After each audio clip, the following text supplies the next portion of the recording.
All right. Your man Omid with you once again for a weekly market update. This one has to do a lot with how stocks and bonds are feeling about the jobs market, specifically what's going on this week. And I'm going to dive into it and show you what it could mean to mortgage rates. Okay. So put on your thinking caps and let's get it. All right. So before we go there, 144 hours left, you guys, until this game. And I cannot wait for next week's Monday update where I can announce that our Seattle Seahawks are the Super Bowl champions. Let's get it. All right, here we go. So let's talk about the jobs market. So it's going to be a big week for jobs, for mortgages. Both stocks and bonds right now are looking at the direction of what's going on with the jobs. Okay. Now, the story behind the job market is that the jobs market, all the numbers they've been releasing, is lower unemployment than expected and stronger jobs market than expected. Now, here's the problem with all that.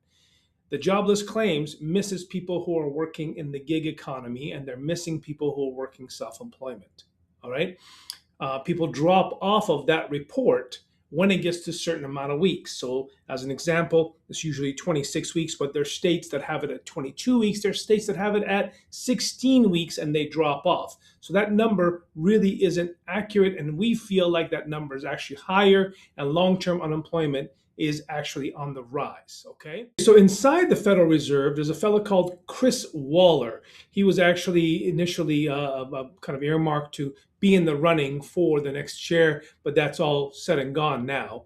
But he is concerned about the fact that, hey, this jobs market could cause stagnation within itself over and over again because we're getting reporting that's not necessarily accurate. And he wants to lower the Fed funds rate. The idea being that you lower the Fed funds rate, you make it cheaper to borrow money, and then businesses will go out and open and expand and hire more people. So that's the thought behind that. But he feels that the pressure is building to cut rates, which is a good news for us. So what does it mean for home buyers, home sellers? Well, between this action and the understanding of what's happening with the labor markets, as well as what we reported on last week, which was the Fannie Freddie's buyback of treasuries to $450 billion worth, we think that rate relief is really going to be around the corner at this point.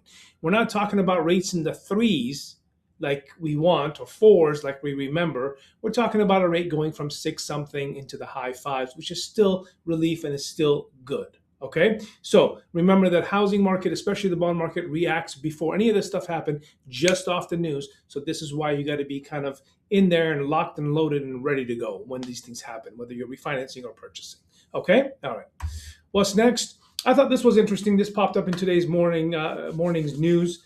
Um, the states on the right are seeing the most mass exodus out of their states, and the states on the left are gaining that.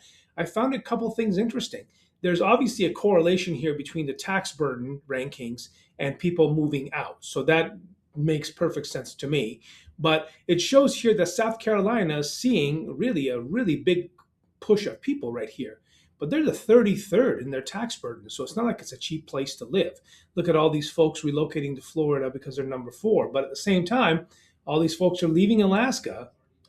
And even though it's number three on the tax burden, obviously the most expensive places to live based on all this numbers is New York, DC, and California. So I thought this was interesting, and I wonder what's going to affect their housing markets as more folks move in and probably drive those prices up. Okay. All right. What's happening? What to watch for this week? JOLTS job opening labor turnover statistics. That's a mouthful. On Tuesday, it basically shows job hoppers and if they're making more money or less money by hopping jobs or staying put.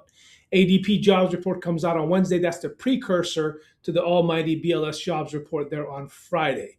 Our hope is that we see accurate numbers that reflect something lower and reflect the truth of what's happening in the jobs. To give you an idea, the United States averaged 2 million new jobs for the past few years. We're talking 23 and 24. And so in 25, we averaged only 600,000 new jobs. And if you remember from last year, they went back and they revised and adjusted the jobs markets. They said they counted 891,000 jobs too many. So I'm very concerned about what the actual true number is and how that will affect what's happening in housing for all of us. Okay. As always, jump on my Instagram account, give us a follow at Omid S. We post about these updates that are happening on Tuesday, Wednesday, Thursday, Friday on our Instagram account so you'll be up in the know about what's going on with rates. Speaking of rates, 619 last week with a 638 jumbo. This week, 616 with a 6.35 jumbo. So we did go down a bit from last week to this week, which is, it's nominal, but hey, I'll take it. It's still going the right way. Unfortunately for today, we see a negative trend happening here. As we see now, the bond market is in the negative by about 15 basis points at the time that I'm shooting this at 9:27 a.m.